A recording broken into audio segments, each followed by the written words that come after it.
Congratulations, you found it. This is the Live Good Dynasty podcast. Nate and myself, Arlen, are going to take you through Dynasty football. This is episode 1. You get to say you were here in the beginning. Congratulations. And we're talking about the NFL draft that is tomorrow, what we want to happen, what we really don't want to happen, what players we should move away from before the draft if we can, what players we can grab if we can before the draft. All right, y'all. Enjoy.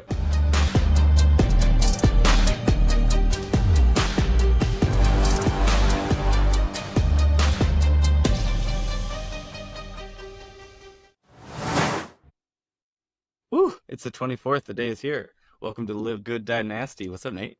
What's up? Yeah, I can't believe we're finally doing this thing, dude. We've been talking about this for way too long. Yeah, man. My name's Arlen. This is Nate, and we have been talking about it for a while, of trying in the last few years as we enter the Dynasty world, trying to find a podcast that had some of the stuff that we were looking for. And there's plenty of really great podcasts out there.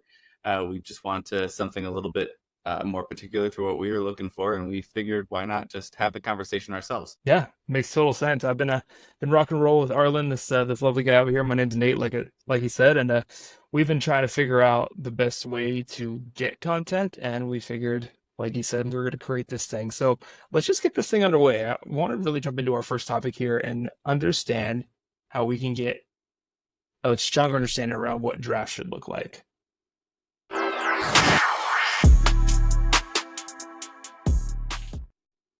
Welcome, y'all. We're getting right into what we call the genie draft. Here, we're going to figure out what we really hope happens in the draft. That thing is only 3 days away, which is insane to me. Like, Kind of a bad thing.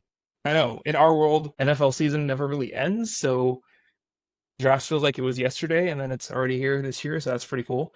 So we're going to figure out what we really hope happens in this thing, and then what we're kind of scared about happening in the draft, how it might affect players on our team, how it might affect other players, and who we might be targeting in the draft. I don't know. There's some risk here, Arlen, getting into this topic because I think our folks might be listening. Yeah. So that's one of those safe spaces that we ended up talking about when we're leading up to this, of just how honest are we going to be? We'll be 100% honest, but there's a few things that we're worried about that I think that people will know and text us exactly when it happens, if it happens. But a big piece of this dynasty is the ability to just have the more significance in these off-season moments, especially the draft and such. So let's figure it out. What do you want to kick it off on? What do you want to happen during the draft? We're looking at the stuff that's coming up. We're looking at what we can do to either raise the value of the players that we want or the players that we're hoping to grab that we feel like we can. But there's a lot of hocus pocus that we're doing here, trying to figure out exactly how to make it run exactly how we want. Yeah, I'm looking at a lot of different mock drafts that are out there today. I've taken a look at a lot of folks, and people seem to feel like the top 4 or 5 draft picks are under lock and key, that they're pretty much going to happen the way that they should. But for me, I'm hoping that all the QBs not named Caleb end up in some non-developmental situations. I understand that in real NFL world out there that ideally you get Jordan Love situations and you get situations where quarterbacks have to hang back and develop a little bit. But I've got so many players on my team that need some help, that are on some teams that need a quarterback, that I'm like, man, I'm hoping that people like JJ or Michael Penix or Bo Nix, like these guys, like let's just throw them in the fire and see what they are right out the gate. That way we can get these quarterbacks moving and get some of our players some good quarterback play. I like that you brought up Jordan Love. I feel that I love him. I'm glad that he's doing great. I also am really upset that the Green Bay Packers somehow went from Favre to Rodgers to, it seems like they did it again. And I don't know how a franchise can get that lucky. It's insane to me.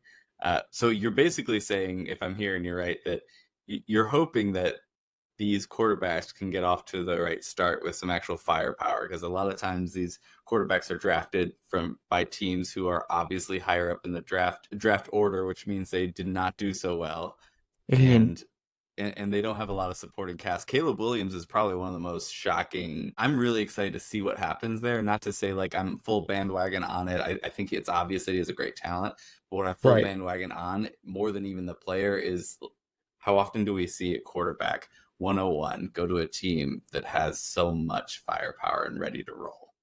But you Yeah, want that for more. I don't know that we've ever seen a team with the number one overall pick be so forward thinking about a QB. Like, okay, we're gonna set this guy up for success. Like, and I think a Yeah. part of that is that there was some whispers early on that Williams didn't really want to play in Chicago. Like, there's Mm-hmm. some really early on feelings about that. So I mean, they did what they needed to do, I don't know if and I loading heard up their that. team. Yeah, I feel like pretty early on he was putting it out there, especially with NIL out there today. Like he might not even declare for the draft Hmm. until he gets a better situation. But none of that happened. It might have all been hearsay anyway. That the guy he had the clout to be the number one pick. Like we've seen that in the Yeah. years past, where guys could have been a top draft pick, stayed another year, and then they fell out of the picture. But back to what I was saying, yeah, I'm hoping folks like Michael Penix maybe isn't testing well or isn't looking great in a lot of places, but I think he can end up at somewhere like the Raiders, right, where they Mm-hmm. would probably use him right away, right? I'm hoping Yeah. Minnesota either gets lucky or trades up to get JJ McCarthy, and I got someone throwing Yeah. to my quarterbacks. I'll talk about that in a little bit, but um, Yeah. but yeah, that's kind of what I'm looking at. But what about you, man? What are you hoping happens in this draft? So those big three wide receivers, which I see very similar skill wise, I see that I'm a big fan of Matt Harmon's reception perception. I don't know if you've seen it before, but it's a really great breakdown that kind of takes some of that production model away from it and just looks at how each route was and what their success was. So I'm a big fan of his, and he's super high on Odunze, where and to the point where he put him below Marvin Harrison Jr., but just. And he was kind of debating back and forth and looking at his route tree and everything. I got super excited about him. I was able to trade back in to be able to hopefully nab him. I'm hoping selfishly, but also just for fun, because these are three great wide receivers, that they all go to pretty great spots where they're not nerfed by. I don't think that any of them would be nerfed by other wide receivers, but I think that definitely things that scare me. The number one thing that scares me is that Marvin Harrison Jr. would be get drafted by like New England, uh, even though even though Bill Belichick's gone, and so maybe that history doesn't continue. It's tough. It's going to be tough to see somebody like that go to New England, and I just hope that all three of them get into a pretty good landing spot. We've got teams like the Cardinals, the Chargers. Even the Giants could be okay with it. The Chicago, the Bears could add another one, which would be a crowded wide receiver room, but it would still be I think, a solid situation. So I'm hoping for those big three to come out okay. I don't know, man. I don't know about your disrespect on Jacoby Brissett, bro. Like, I think Jacoby Brissett throwing to Harrison might be okay. I think he'll be fine there, man.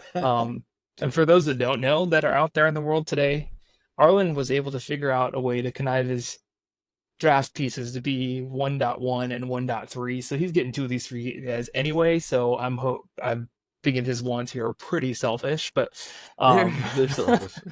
but Arlen, what for you?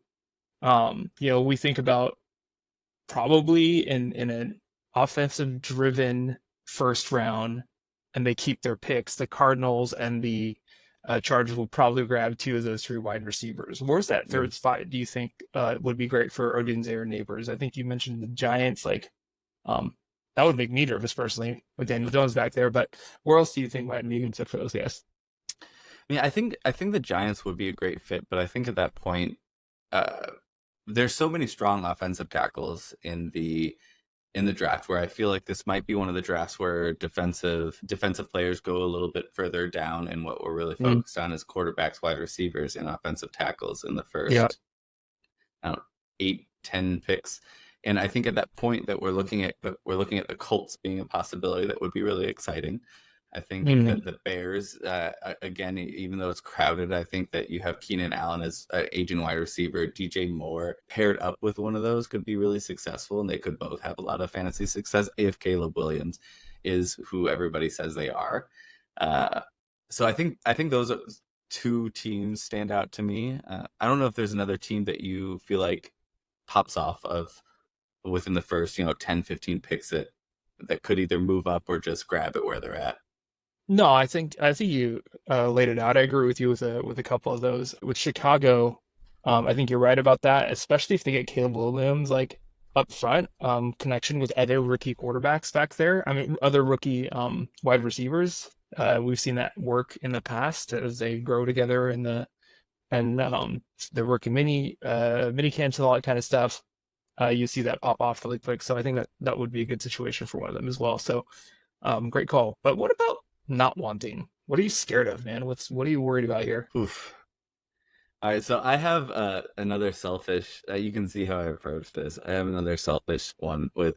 I have Kyron Williams on my team, and I think both of these, my wants and not wants, are selfish, and at the same point, they're just fun players. And I really, there's right now, I think we're in a weird space where we haven't been in a while of just these exciting running backs. And there's a lull for a minute. It's starting to pop up with a new wave, and Mhm. how many new ones are we going to have? And it's really team dependent. Wide receivers are more steady, and running backs have a lot more that the team can just end.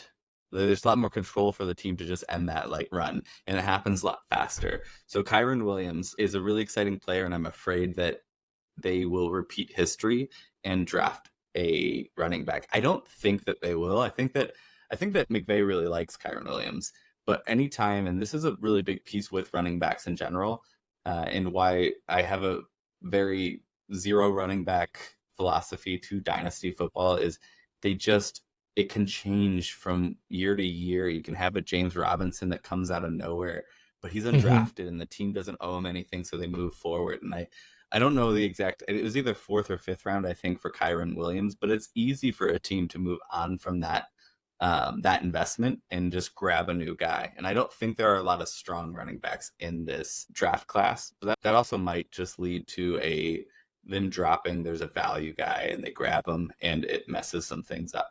I think he's only successful because I think 27% of his point total was touchdowns. And if you Touchdowns, get yeah. a big bruiser to just punch it in, then it takes a big chunk out of his game where I don't think he has the room to lose it. Yeah. Yeah, I tend to agree with you with the running back situation for sure. I'm a big fan of I don't know if you listen to JJ Zacharyson at all. He does the late I round have podcast. But in his he made this reference to this year's running back class that I thought was hilarious. He said that this year's running back class is like the Burger King of running back classes. okay, Um, where if you were really, really hungry, you can find something to eat. Like you could sure, find something you wouldn't mind, but you would never pick from this class yeah, yeah. on your That's not own, your right? first There's choice. is that your first choice, right? So, and I think that's what's going on with this running back class. I think there's some value there, and I think you're right. The Rams could definitely do that. Selfishly, I hope they do. Hmm. Um, Just because but of my, you want my demise? Is that why? yeah, I mean, Okay, why else are we doing this and having this okay, face to yeah, face that's if true. we're not going to talk about our own demises, right? Um, for me, like when I'm taking a look at this thing, I'm just selfishly, I'll ride the selfish train with you. I really, really hope that Minnesota decides not to roll with Sam Darnold out there. I've heard whispers that, I they don't can't, grab a dude. quarterback and they just rock and roll with Mr. Darnold. And that pains me as an SD guy. I love USC quarterbacks, but USC quarterbacks don't have a tendency to not do so hot in the NFL other than Carson Palmer. And hopefully Caleb Williams. But we're talking about Sam Donald rolling out there, and then selfishly for myself, like I've got Jordan Addison, who I was stoked on last year, looked phenomenal in flashes last year. After a draft, I thought it was a genius. It was a non-homework pick for me because I was standing there in our rookie draft last year, looking at Quentin Jordan Addison and Johnson. Quentin Johnston at the same time, Yeah, and I feel like yeah. I Nate's a made the big right. Chargers fan. Yeah, I was a huge Chargers fan. And we can talk about that on another 2 hour You still conversation. made the right decision. I made the right decision, right? But this year, they've got a situation where, Darnold's gonna, if he leaves it on anyone, it's not gonna be someone named Jordan Addison. It's gonna be the other JJ, right? Or the other J name. Right. So that's what Mm-hmm. we're gonna be looking at. And then on top of that, back when before free agency opened, I was sold on Justin Fields was gonna end up in Atlanta. And so I made a trade. I thought Kirk Cousins probably was gonna end up staying in Minnesota. I made a trade for TJ Hawkinson Oh, is that that why you did that? I Thinking, shooting okay. myself in the foot a little bit here. So now I've got two Minnesota pass catchers potentially being thrown to you by Sam Darnold. I really need that to not So happen. either way, you're going to have a significant right Yeah. for the first couple of years at least, and then you're just hoping that they nab somebody that's high profile enough that Yeah. it develops and it saves you in a little bit. And honestly, you don't need much from Hawkinson. So as long as Addison is holding something there, but there's a lot of mouths to feed in on one really really big mouth. Yeah, and that's the problem, right? And I don't know, we'll see what happens next year, but that's where I am with what I don't want to happen in this year's draft. Right on. Well, let's move on and talk about leading up to the draft. It kind of continues on to this piece of what do you want to cut the line with? So we're going to talk about some players that we think that we should maybe trade away before the draft itself, having only a day left, and then some players that you might want to shop and try to grab early.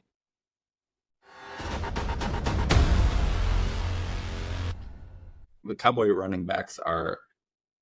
I feel it's absurd to think that the Cowboys will not draft a running back. They're one of those historic teams where with old mindsets where they want to grab the running back. I'm pretty surprised they didn't go after somebody after saying they're going all in, that they didn't grab somebody in free agency when there's a pretty significant amount of talent that they could have grabbed. So it tells me that it's got to be there. And you've got Royce Freeman in town now, but you got Dowdle, you've got all these Right, it is. names that have enough value because of the unknown that you can move them pretty fast. So I think that any of them that you can move, I do not think, and this is from experience, trying to move a few of them. There's nobody that's going. No one's fooled for the most part and going to just grab them, but they are definitely a great piece to be able to throw into a trade to get something done to push it over the edge. And I think that you can feel confident in letting any running back that is on the Cowboys roster go. Yeah, I think that's fair. To your point, I think a lot of folks in our league and just in the general fantasy community are not valuing running backs for even what they're actually worth, right? Like I think that the pendulum has swung too far a little bit, where Sure. people are really, really undervaluing the running back position. As far as, the Cowboys, I think they're obviously going to draft somebody pretty clearly. I don't know who that's going to be. Probably ideally for me, it would be someone like a Jonathan Brooks that's out there. They've got some holdovers that they can wait for as Brooks recovers from his ACL situation. But I think that would probably give you even more reason to get rid of your Cowboy running backs for sure. I know you had another part of that, but I want to jump on the running back bandwagon here since this is pretty similar. Yeah. Um, for me, I think it's anybody that is not a lock running back, even like RB1s that are on your team. For me, I have like a Chuba Hubbard right now, and I've got some other folks that, they were starters last year. They do well in the position. There's no guarantees that Carolina is going to address the position, um, going forward. But even then, uh, you never know what you're going to get out of these guys. And if you can get them into a trade where someone that doesn't have a lockdown, Bijan Robinson, Travis Etienne, they don't have a Brees Hall, they don't have these like elite number one running backs, they'll take those guys and you can probably get more value out of them because it's such a needy position that no one values. Mm-hmm. If you find the right team in your league that decided to zero RB, not named Arlen, that wishes they had a running back and they've just made some bad decisions, I think you can get more value out of your second or third tier RB1 with those teams, and I would want to cut those people out because they're never going to start ahead of, they probably never break the ranks of my flex positions, and I would only use them as a bye week flyer anyway. Yeah. Yeah, I think it's really important to have strong running backs, obviously, in even Dynasty. I think that it's just because of the lifespan and the randomness, it's a good Yeah. time of year to move on, because you Right. won't have their value won't go up. So you can buy something similar for the most part.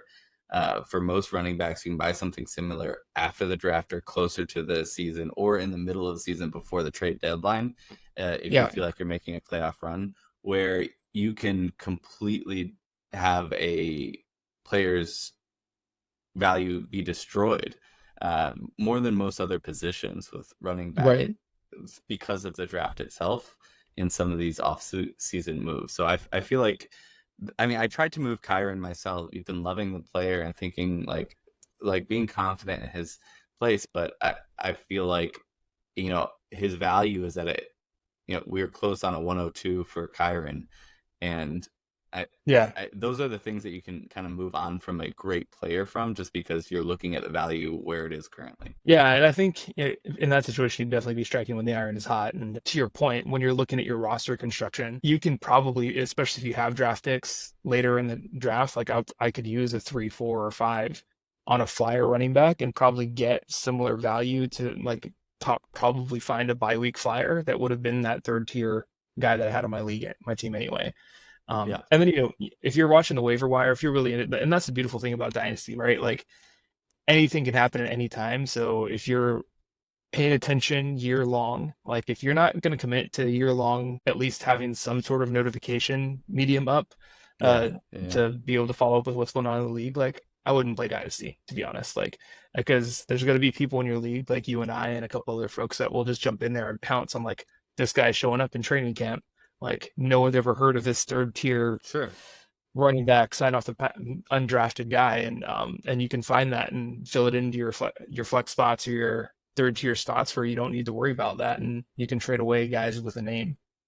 Yeah, I think the other piece for me of um what I'd like to cut the line on is I saw a huge jump in the Buffalo wide receivers, and I bought Curtis Williams right before Diggs was traded away, and I would still I still consider him a buy because I feel that people have him defined already, and I don't say this thinking that he's going to be a superstar. I think that he probably will have a strong number two role and a very significant impact. And I think that the consensus, when you look at his value, it seems that he's considered already the two for sure. But then these Mm. these other guys, Shorter and Shakir, Hmm. they rocketed it up. And if you can throw them out there and get a high second or package them in with another deal to get them moved and get a deal done that you really want, I think those guys are some great guys to move forward and away Got from, it. because I feel like they've got to draft somebody pretty strong. Yeah. I agree. I don't know how many years left Curtis is going to have, but like I buy into what you're selling. How old? I think he's 28. Like, he was younger than I thought he was when I was looking. And I feel that last year in Washington, I kept waiting for it to be his teammates, and it wasn't. And it kept just being Curtis Samuel. And so he's 27 now. So he's still in that prime category with many That's younger years than I left. thought. Yeah. I know, and I think that is because of where people have just put him on the shelf and not realizing his full. He's got a great route tree. He does his job really well. He's always been productive even with poor quarterback performance.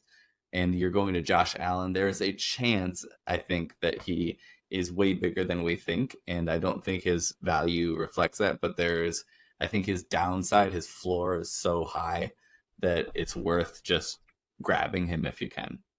Yeah. And he still has that gadget in him too, right? Like they're going to use him in some interesting ways for sure, especially the Josh Allen out there. So Mm-hmm. I'm with Yeah, that. yeah. Right, for one to buy, you could say third year tight ends. I think in general that's a really interesting. It's an interesting take, and I think it's an important one. So why do you say third year tight ends as a whole? So in general, when you're taking a look at these tight ends, and maybe we're breaking the mold, maybe this might be an old take, to be honest, because we're starting to see tight ends come on a lot younger, and maybe it's just the superstar Laportas, Kincaids, even to some extent Mayer in I was about to say Oakland, in Vegas, um, and Pitts a few years ago, like come out right in their rookie Oh, years, right? Waller and stuff. Yeah. Yeah. So when you're thinking through these tight ends, it's generally them having to go out and earn their playing time, and by the third year, you've seen they've earned their time on the field just by like being great pass blockers, and being in the right place in the right times and catching the few passes that they get. So by the time you get to those third, I think Moose really popped off in his third year. I think some other tight ends will look to do the same. But I just think historically, and I should have come up with some examples before I put this on there. But I remember like third year tight ends being the right way to draft as we go through some redraft leagues. Yeah, I think that's really important to. I feel that sometimes we get distracted with what's coming up right now, and I think it is Yeah, important to have a fluid thought process with these positions. Tight end is a hmm big one where traditionally in Dynasty, stay away from them completely, but it's changing right now, and we're not quite sure if it yet if it's the individuals yeah, or if it's just how it's trending and it's different. Because a big piece of why it took so long is because they had to develop that blocking piece and they had to yeah, earn their time on the field to produce in the way that they, and the team also had to evolve their thinking as well. But now you see a lot of people at tight ends coming out that they're not as concerned about their blocking in order to get them on the field. So I think yeah, it's a mixture of this change and how much of it is the change in the thinking and how much of it is the change in the players that have come out, and the league as a whole is a passing yeah. dynamic league. And it's important to say, like, wait, but also there's historical evidence to not completely walk away from yet. And I think that's what you're saying there. Yeah, and that's you actually just bring up a good point too that I'm thinking through is as far as like the pass blocking piece and that developmental piece that's out there. A lot more teams are now going to this route where they have a pass catching guy, they have their Laporta, they have their Kyle Pitts, and then they have dedicated blocking tight ends, right? Like they've completely Knox. separated those two. Yeah, you hope for you. I know I actually do. you don't. Yeah. Anyway, but you see this swing in the other direction in another position that we've talked about a few times here with running backs, right? Like and running with running backs before, like you want them to be great at pass blocking because that's I mean, you want them to be great at blocking because that's the only way they're actually getting on the field.